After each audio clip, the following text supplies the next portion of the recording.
différentes nouvelles qui nous touchent. Sondage Somme la presse, Alexandre, dont certains volets confirment pas mal ce qu'on a vu dans le léger plus tôt cette semaine. Mais il y a un volet de plus que la presse a voulu sonder, que Somme a voulu sonder. C'est est-ce que les gens veulent que François Legault reste ou parte?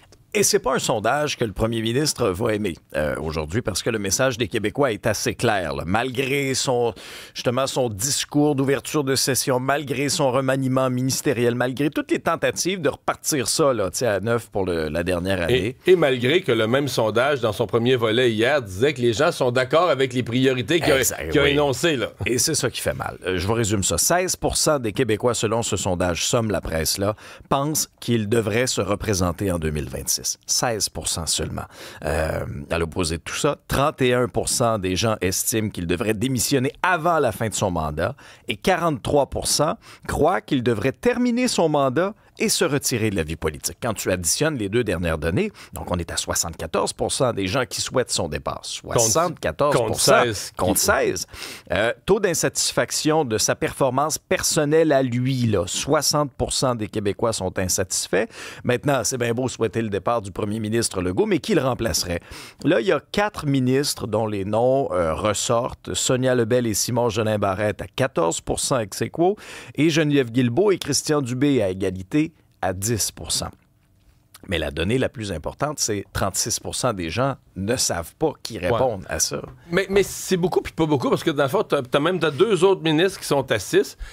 Il y a beaucoup de choses inquiétantes pour François Legault, parce que tu dis il y a 36% qui savent pas, mais quand tu additionnes tous ceux qui auraient un choix, t'es à 50 quelques %. Donc, t'as quand même... Tu sais, des fois, tu vas avoir une majorité qui ne sait pas ou qui envoie pas. Mais là, t'as une majorité qui envoie un. C'est pas toujours le même. Tu pourras avoir un jeu, une course au leadership, des ralliements.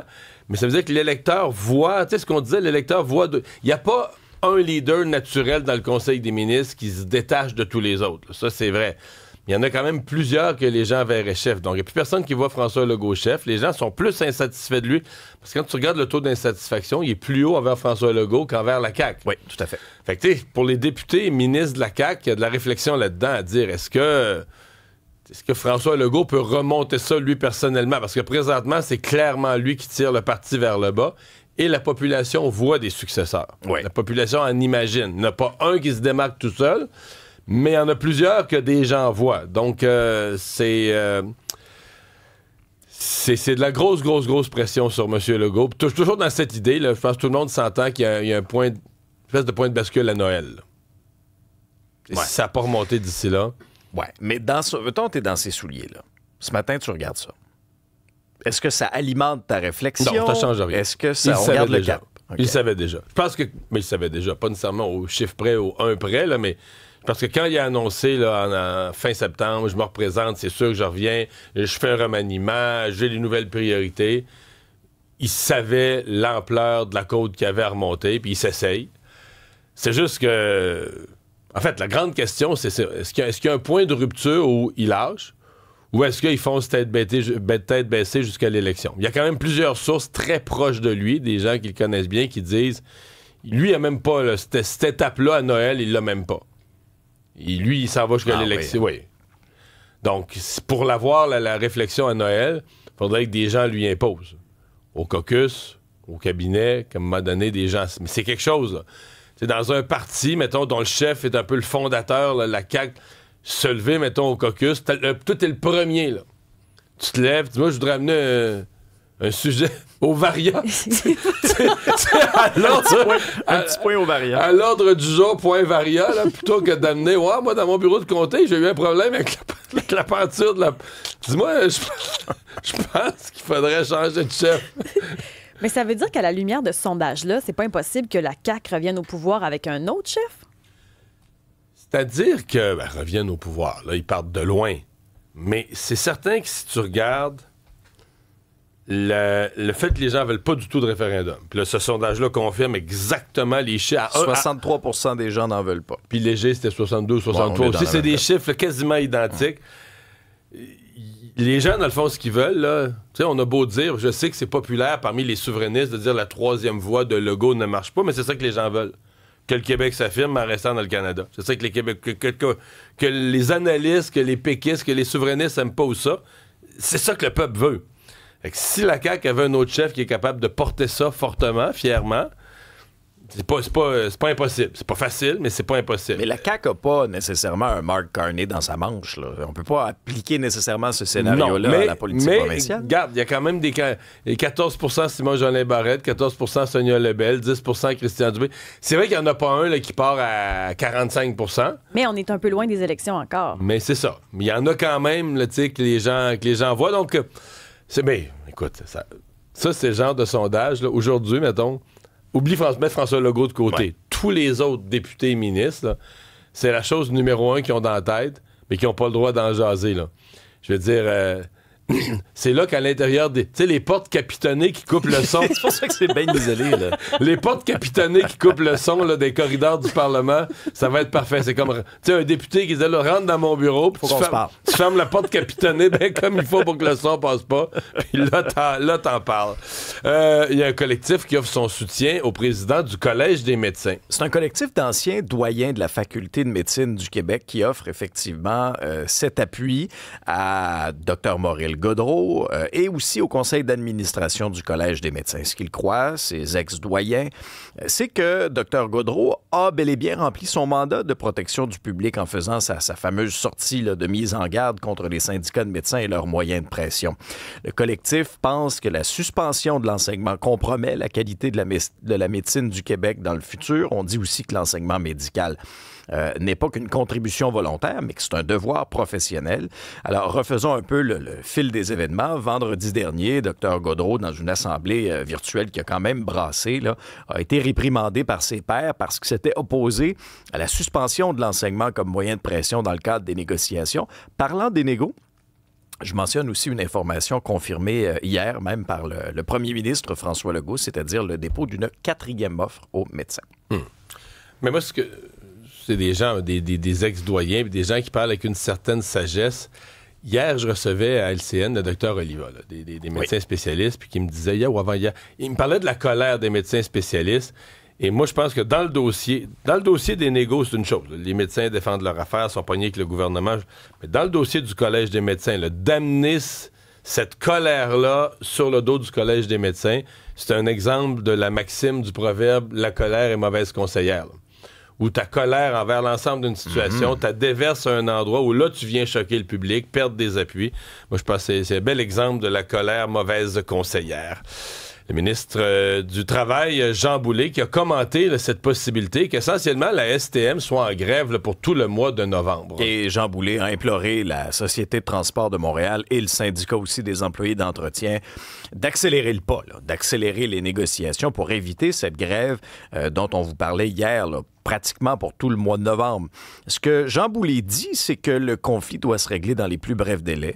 Il y va de l'intérêt de la population et qu'une nouvelle grève en novembre causerait une fois de plus un préjudice important aux personnes qui dépendent du transport en commun. Jean Boulet estime aussi que les deux parties ont tous les outils nécessaires pour éviter la grève. Alors, il va surveiller ça afin que les besoins de la population soient pris en considération. Sauf que lui a fait adopter à l'Assemblée nationale au mois de mai une loi pour protéger les citoyens contre les impacts trop grands des grèves, là, des impacts démesurés. Ça entre en vigueur le 30 novembre, 29 ou 30 novembre. C'est le 30 novembre. Et je me demandais quand même, est-ce qu'il pourrait soumettre à l'Assemblée nationale? Parce que ça, le 30 novembre, c'est une date qui est inscrite dans le projet de loi adopté au printemps. En fait, la dernière ligne d'un projet de loi, c'est toujours la suivante. Ce projet de loi entre en vigueur, date. Tu comprends? Quand il est déposé, la date, puis la date, tu mets quand t'es... Fait que tu mets une date d'entrée en vigueur. Au moment de l'adopter, tu dis, bon, mais il va entrer en vigueur telle date. Ça change, là. L'Assemblée nationale revoterait. Mettons, cet après-midi, tu avais unanimité des partis pour se soustraire aux règles habituelles de procédure puis faire un vote d'urgence. Tu pourrais changer la date. Est-ce que Jean Boulet pourrait... Puis là, tu comprends que tu mets les partis d'opposition un peu à faire un choix. Là. Est-ce que tu es du bord du syndicat à tout prix ou est-ce que tu es du bord de la population et des usagers? Mais je serais curieux, moi, de voir ça. De dire, OK, on prend un vote, puis la loi va rentrer en vigueur un mois plus tôt. Elle est votée, de toute façon, la loi. Là. Elle va avoir force de loi. Plutôt que de rentrer en vigueur le 30 novembre, elle rentre en vigueur le 31 octobre. Donc, ça s'applique. Je sais pas si la stratégie syndicale serait la même là, à ce moment-là. Ouais. Donc là, la loi s'appliquerait à la grève à la STM en novembre.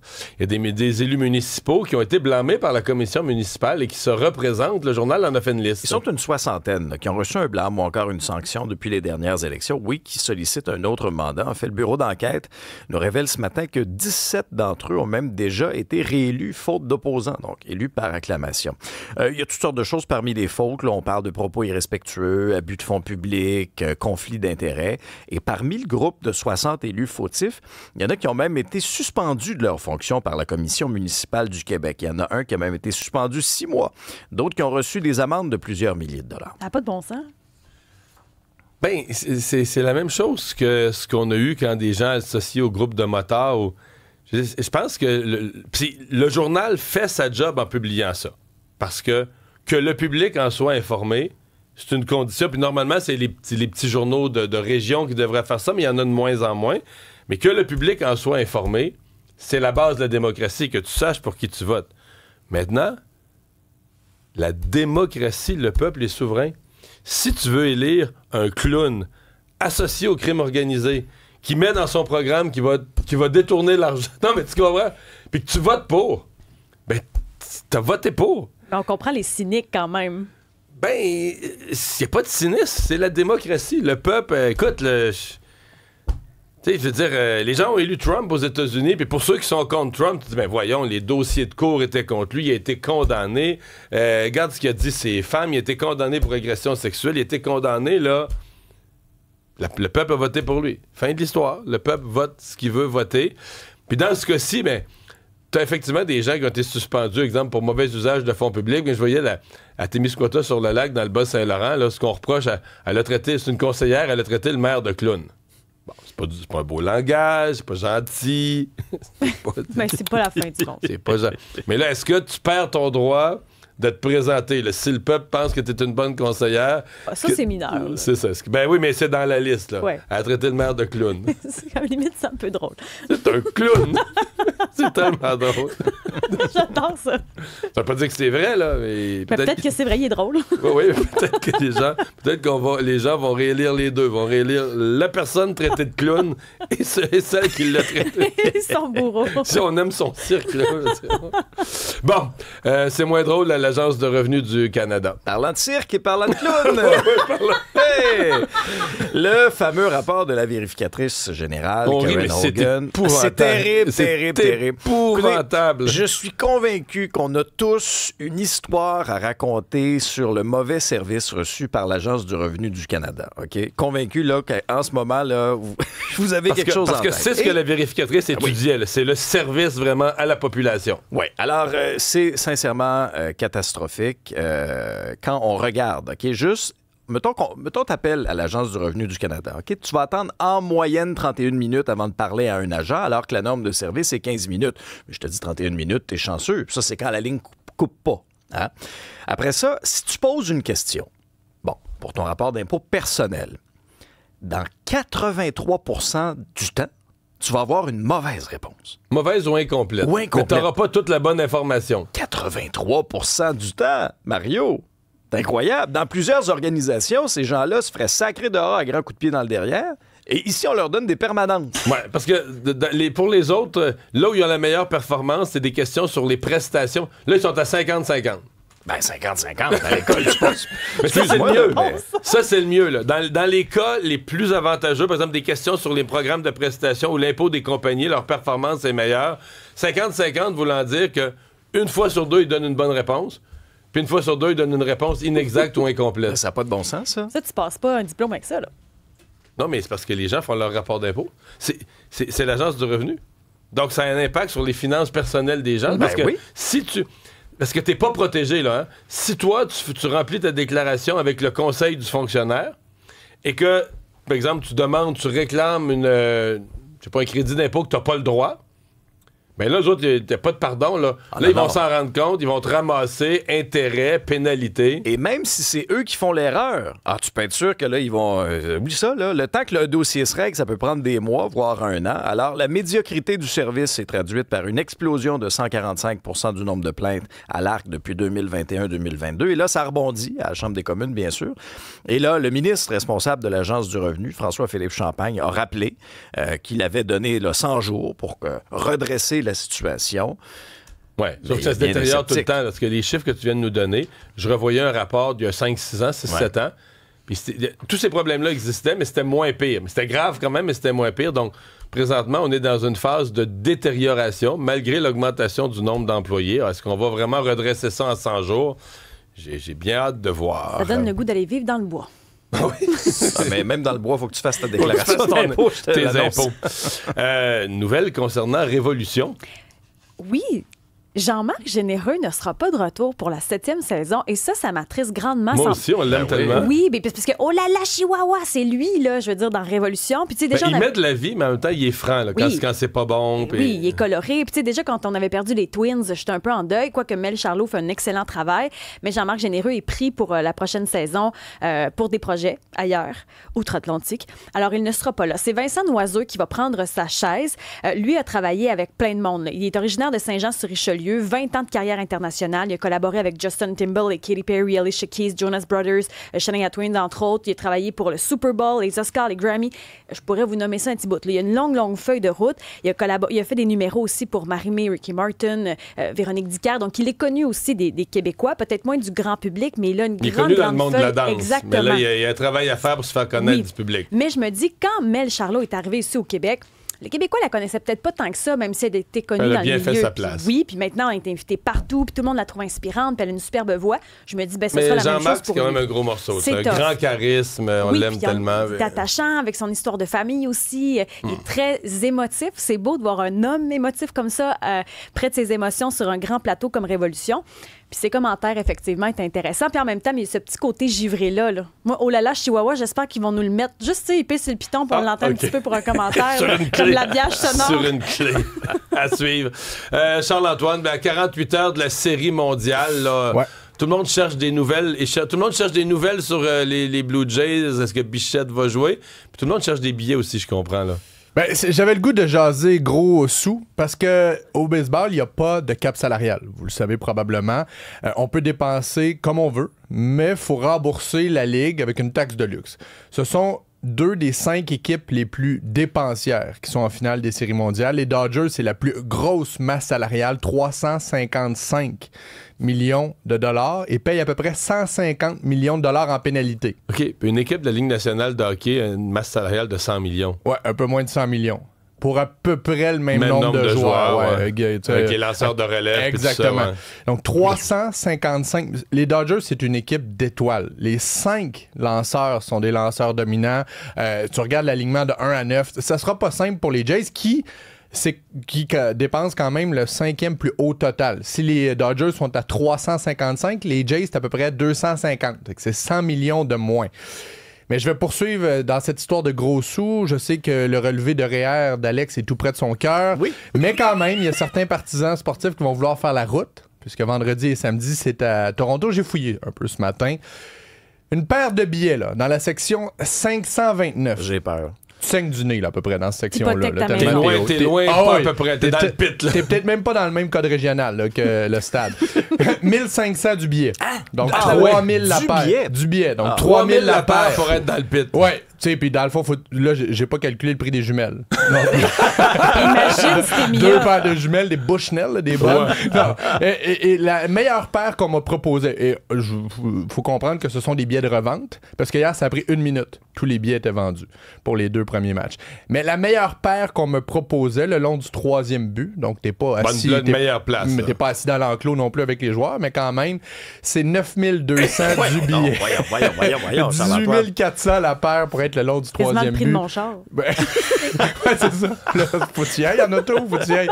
C'est pas à côté. Excuse-moi, mais Je pense que tu t'illusionnes sur le prix de ton vieux char. C'est ça. Ton char vaut plus de 9 000 $, Isabelle. Je te crois donne chaque matin. 5 000 top. Si je suis généreux. Ben, Parce si que tu je vends ton t'aime auto, Il va Alex, falloir tu que peux tu t'acheter vendes une ton paire char de billets. et un organe pour un billet. Ça ressemble à ça. C'est la Merci. série mondiale pour vous. Merci, Jean-Antoine.